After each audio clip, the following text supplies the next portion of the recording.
Welcome to Security and Privacy in Cloud. I'm Jay Lavanya, Assistant Professor of CSE Department. So today we are going to see is about Unit 3, Access Control and Identity Management. The topic is that verified and measured boot intruder detection and prevention. So first let us discuss one by one. First one is that verified and measured boot. So verified and measured boot are the critical processes that ensure the integrity and authenticity of a system's boot process. And here it explores the concepts of a verified and measured boot, their significance in safeguarding systems against unauthorized modifications, and how they contribute to a secure computing environment. So here we could be able to see the boot process security sequence. So initially, what will be happening is that we have to initiate the boot process, and thereby we have to verify the integrity, check that on the boot components. And the third is that measure the boot state, where we have to capture and record the boot state for analysis. And fourth one is that ensure authenticity, confirm the authenticity of the boot process. And last one, secure environment. Here we have to establish a secure computing environment. So this is the boot process security sequence. Next, we will discuss about the verified boot. So in verified boot, it is a security feature that ensures that a device boots use only software that is trusted by the manufacturer. So during the boot process, the firmware checks the integrity of the boot loader as well as the OS against the known good values, often stored in a secure location. If any discrepancies are found, then the system may refuse to boot or enter a recovery mode, preventing potentially malicious software from executing. And what are the key features of a verified boot is that integrity checking. So each component of the boot process is cryptographically signed and the signatures are verified before execution. Next, the chain of trust. So the boot process establishes a chain of trust starting from the hardware and extending through the firmware, bootloader, and the OS. Next one is that recovery options. If a verification failure occurs, users are often provided with some recovery options to restore the system to a trusted state. Okay, so this is all about the verified boot. So next we are going to discuss is about the measured boot. So here it focuses on recording the boot process in a way that can be attested to later. So this process involves measuring each component of the boot sequence and storing these measurements in a secure location. So typically within a trusted platform module. So this allows for later verification of the boot state, ensuring that the system has not been tampered with. And next, we will discuss about the key features of the measured board. So first one is that logging, second one attestation, third one enhanced security posture. First one login. So what is meant by logging is that, so here each component's measurements are logged, creating a record that can be used for some forensic analysis or some compliance verification. An attestation is that the recorded measurements can be attested to by the TPM, that is the Trusted Platform Module, allowing remote parties to verify the integrity of the system. A third one, enhanced security posture by providing a verifiable log of the boot process. Measured boot enhances the overall security posture of the system. Okay, so these are the key features of the measured boot. A third one, we will discuss the use cases of verified and measured boot. Before that, I would like to say the importance regarding these verified and measured boot. So both verified and measured boot plays a critical role in modern security architecture. They help protect against various threats, including rootkits, bootkits, and other forms of malware that target the boot process by ensuring that only some trusted software is executing during the boot. And these mechanisms help maintain the confidentiality, integrity, and availability of the system. The first use case is that enterprise security. Second one, secure IoT device, and third one is then compliance. So first one, enterprise security. So what is mean by enterprise security? Here, the organizations can enforce some security policies that require devices to boot in a trusted state, reducing the risk of the data breaches. And second one, secure IoT devices is that in IoT, verified and measured boot can help secure devices that are often deployed in some untrusted environments. Third one, compliance. So many regulatory frameworks require organizations to implement the measures that ensures the integrity of the system, making verified and measured boot essential for the compliance. And verified and measured boot are essential components of a robust security framework, and they provide mechanisms to ensure that the systems boot securely and can be trusted to operate without interference from malicious software. As threats to system integrity and continue to evolve, so they will also provide the importance of the process will only grow and making them vital for both individual users as well as the organizations. Like, and what are the benefits of verified and measured boot? Is that like it provides a detailed explanation or some benefits. It provides a secure root of trust for the boot process, and it helps to prevent bootkits and rootkits from the compromising the system. And third one, like it enables remote attestation, allowing some remote entity to verify the integrity of a device boot process. The relationship between the verified boot or the measured boot and the trusted platform module is that uh, the once the measured boot relies on the TPM to record and store the measurements of the boot process. The verified boot, what it will be doing, it uses the measurements recorded by the TPM to verify the integrity of the boot components. And together, these technologies provide a robust security framework for ensuring the integrity of the boot process and protecting against some malicious code execution. So this is all about the verified and measured boot. So next topic is that we're going to discuss is about intrusion detection and prevention system. So this is a very important topic. So in IDPS, or we used to short form like intrusion detection.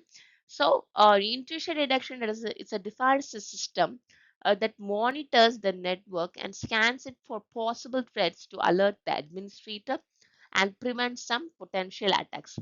So here in this diagram, so how does the IDPS works is that, and IDPS monitors the network for possible threats to alert the administrator, thereby preventing some potential attacks. And IDPS monitors the network to possible threats to alert, and thereby, so here you can see some internal network will be there. There will be some server or devices or no IDP agent cloud, and from that the IDP sensor will be connected, and thereby the firewall, and followed by the internet. And there will be some set of databases through the organization of the all these internet or the firewall or IDP sensor will be connected into some IDPS where it will be having some console and management server and IDPS database followed by the database server. So how do IDPS functions is that the today's business rely on technology for everything, right? From from hosting applications on servers to communication. As technology evolves, the attack service that similar cyber criminals have access to all violence. A 2021 checkpoint research reported that there had been 50% more attacks per week on corporate networks in 2021 as compared to 2020. As such, organizations of all industry verticals and sizes are ramping up the security posture, aiming to protect every layer of their digital infrastructure from the a cyber attack. And there is a firewall is a go-to solution to prevent some unwanted or some suspicious traffic flowing into a system. It's tempting to think that firewall 100% foolproof and no malicious traffic can seep into the network, or the cyber criminals. However, they are constantly evolving their technique to bypass all these security measures, and this is where an intrusion detection and prevention system comes to the rescue. While a firewall regulates what it gets in, and IDPS regulates that flows through the system. Okay, so IDPS is like a baggage and security check at airports. A ticket or a boarding pass is required to enter into an airport, and once inside, passengers are not allowed to board their flights until the necessary security checks have been made. Similarly, an IDPS, what it will be doing, it monitors and alerts some bad traffic and policy violation. It is a predecessor of the intrusion prevention system. It's also known as intrusion detection and prevention system. Besides monitoring and alerting, and IPS, it also works to prevent some possible incidents with some automated course of action. What are the basic function of an IDPS is that the first one, it offers some guards technology infrastructure and sensitive data. Second one, it reviews the existing user and security policy. Third one, it gathers the information about the network resources. And next one, it helps to meet the compliance against the regulation. Okay, and so like I'll just discuss one by one. Like guards technology infrastructure and sensitive data. No system can exist in a silo, particularly in the current era of a data-driven business. So data is constantly flowing through the network. So that the easier way to attack or gain access to a system is to hide within the actual data. And the IDS part of the system is reactive, alerting security experts of such possible incidents. The IPS part of the system is proactive, allowing security teams to reduce these attacks that may cause some financial or a reputational damage. And next one, reviews existing user and security policies. That every security driven organization has its own set of user policy and access related policies for its applications and system, and these policies considerably reduce the attack surface by providing some access to the critical resources to only a fewer trusted user groups and systems. So continuously monitoring by intrusion detection system and prevention system ensures that the administrators spot any holes in this policy framework right away. It also allows some admins to tweak policies to test for the maximum security and efficiency. Next one, the gathers information about the network resources is that IDS or IPS that also gives the security team a bird's eye view of the traffic flowing through its network. This helps them keep track of network resources, allowing them to modify a system in case of a traffic overload or some underusage of service.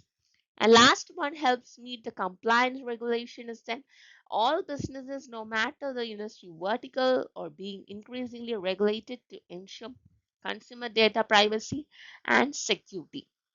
Predominantly, the first step towards fulfilling their mandates is to deploy an intrusion detection and prevention system.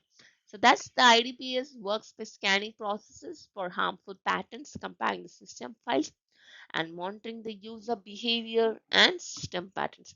So IPS uses some web application firewall and traffic filtering solutions to achieve these incident prevention. So this is the types of IDPS, like network-based intrusion prevention system, wireless intrusion prevention system. There is a WIPS, And next one is that NBS system, that is network behavior analysis. And last one is that host-based intrusion prevention system. So let's discuss one by one. So first one is that network-based intrusion prevention system. So here the NIPS monitor the entire network or the network segments for malicious traffic. So this is usually done by analyzing the protocol activity. So if the protocol activity matches against the database of known attacks, the corresponding information isn't allowed to get through, and NIPS are usually deployed at some network boundaries behind the firewalls, routers, or some remote access server. And WIPS, the wireless intrusion prevention system, monitors the wireless network by analyzing wireless network specific protocols, while WIPS are valuable within the range of an organization's wireless network. So these systems don't analyze higher network protocols such as transmission control protocol and wireless integration. I mean, this intrusion prevention, what it will be doing is that uh, it deploys within the wireless network and in areas that are susceptible to some unauthorized wireless networking.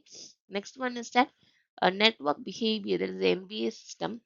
So here, while NIPS analyze the deviations in the protocol activity, network behavior analysis system identify the threats by checking for some unusual traffic patterns.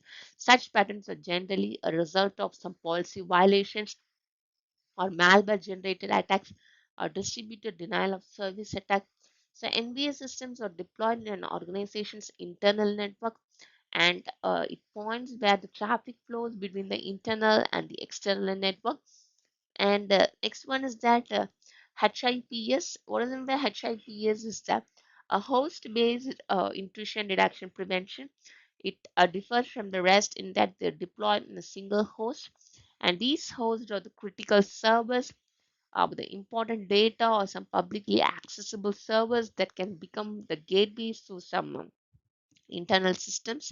And the HIPS monitors the traffic flowing in and out of that particular host by monitoring the running processes, network activity, or the system logs, or some application activity and other configuration changes. So these type of IDP system required by an organization depends on the existing infrastructure and how it plans to scale up in the future. So these techniques is used by the intrusion detection prevention journalism and is also an important consideration.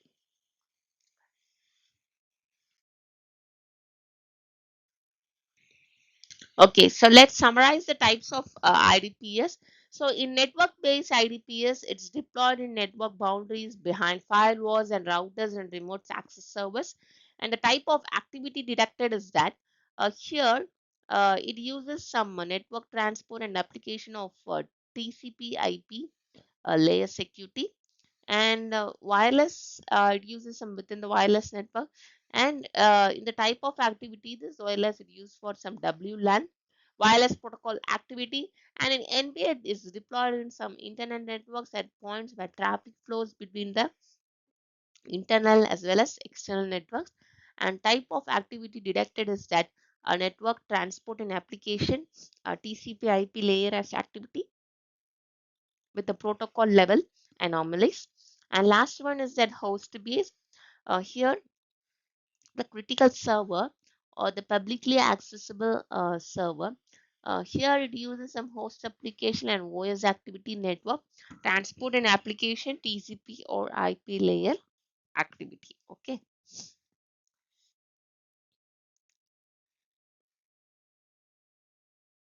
Next one you are going to see is about detection level functionalities of IDPS. So IDPS has two level of broad functionality, detection, prevention. At each level, most solution offers some basic approaches. So first one is that signature based detection. Uh, and in signature based detection, It is one of the most common methods used by the IDPS to identify the known threats. This approach relies on a database of predefined signatures or the patterns that corresponds to known vulnerabilities and attack methods. And when network traffic or system activities match these signatures, the IDPS can trigger the alert or take some preventive actions while effective against known threats. So this method may struggle with some zero-day attack or some unknown vulnerabilities. Okay. And next one is that anomaly-based detection. This you will have heard in so many projects. In anomaly-based detection, it involves establishing a baseline of a normal behavior for network traffic and system activities. The IDPS continuously monitors for deviation from this baseline, which may indicate potential intrusion or some malicious activity. This method is particularly useful for identifying previously unknown threat as it does not rely solely on some predefined signature. However, it may generate false positive if the baseline is not accurately defined. Next one is that a stateful protocol analysis. So here in stateful protocol analysis, um, it examines the state in context of a network traffic to identify the deviation from expected protocol behavior. This functionality, it allows the IDPS to detect attacks that may exploit vulnerabilities in some specific protocols such as TCP/IP or HTTP. By understanding the state of a connection, the IDPS can identify anomalies that may indicate an ongoing attack, providing a more approach to threat detection. Next one is that heuristic analysis. So here in heuristic analysis, it uses the algorithms and the rules to evaluate the behavior of a network traffic and system activities. So this method aims to identify the suspicious patterns that may not match the known signature or deviate from the established baseline. So heuristic analysis can be particularly effective in detecting new or evolving threats as it focuses on the behavior rather than the specific signature. Okay. Next one is that a log analysis. So in log analysis, if you take it involves the examination of a system or a network log to identify some potential security incidents. IDPS can aggregate and analyze the logs from various sources such as firewalls, servers, and application to detect the patterns indicative of malicious activities. The functionality is essential for post-incident analysis and it is used for identifying trends that may inform the future security measures. Next one is that real-time monitoring and alerting. So real-time monitoring it is a critical functionality of IDPS, allowing organizations to detect and respond to some threats as they occur. The system continuously analyzes network traffic and system activities, generating alerts for some suspicious behavior. And this immediate response capability is vital for minimizing the impact of security incidents and ensuring timely remediation. And next one is that integration with some other security solution. So integration with some other security solution is that so here what it will be doing is that the like a firewall or the security information and event management system and endpoint protection platform. This integration enhances the overall security posture by providing a more comprehensive view of the organization's security landscape. By sharing data and insights, IDPS can improve the threat detection and response capabilities across the security ecosystem. Next one is that threshold monitoring. So in threshold monitoring also, if you take the first step, it consists of some setting up some accepted levels associated with each user, application, and system behavior. Example of metrics that are used during the threshold monitoring, it includes the number of failed login attempts or the number of downloads from a particular source or even something slightly more complicated such as the accepted time of the access to some specific resources. And the monitoring system, it alerts admins and sometimes it triggers the automated responses when a threshold is crossed. Only having threshold monitoring instead of some intuition reduction comes with its own set of problems. More often than not, the complex infrastructure underlying an organization's operations and offering cannot be filtered due to some few metrics, and these threshold values also tend to vary as the company's customers base and the services grow. Okay, and very stringent implementation of threshold monitoring in these cases can cause a lot of false positive. A false positive in the context of some IDP solution is when some activity is identified as suspicious. And the last deduction functionality of IDPS is that we are going to discuss is about profiling. So profiling in introduction, deduction, and prevention system, it offers two types of profiling: user profiling as well as a resource profiling. So user profiling involves monitoring if a user with a particular role or a user group only generates some traffic that is allowed. For example, a DevOps user can have access to the cloud server hosting application. A programmer can only access data in a sandbox server environment. Short-term user profile monitoring allows administrators to view recent work patterns, while long-term profiling provides an extended view of some resource usage. Okay, so this comes in handy while creating a baseline for the normal behavior and for creating a user role itself. The next one is that a resource profiling. It measures how each system or the host or the application consumes and generates data. An application with a suddenly increased workflow might indicate some malicious behavior. An executable profiling, it tells administrator what kind of programs are usually installed and run by some individual users, application, and system. For example, a host can be running in an application that access only some certain files, and any other host or some database request indicates some foul play. So this kind of profiling is easy to trace malware and ransomware or Trojan, which is downloaded by a mistake. Okay, and sometimes profiling may make it difficult to interrupt overall network traffic and the bumps that comes along with it, right? The sweet spot for profiling lies between the profiles that are too broad or broad and allow bad actors and those too narrow with some hinder productivity. So all these things comes under the deduction level functionality of IDPS. And next one is that stopping the attack prevention level functionalities of IDPS. Stopping the attack, security environment changes, and then attack content modification. So first one, stopping the attack, otherwise known as a banishment vigilance intrusion prevention system, which prevents the instance before they occur. So this is done by blocking users or traffic originating from a particular IP address. It also involves terminating or resetting a network connection. And for example, if you take when a particular user is scanning data too frequently, it makes sense to revoke access until these requests have been investigated. Second one, security environment changes. So this involves changing the security configuration to prevent the attack. An example is the IPS reconfiguring the firewall settings to block a particular IP address. And last but not least is about the attack content modification. So here the malicious content can be introduced into a system in various forms. Like one way of making this content more benign is to remove the offending segments. A basic example is removing like suspicious looking attachments in emails. So this is most probably we have seen.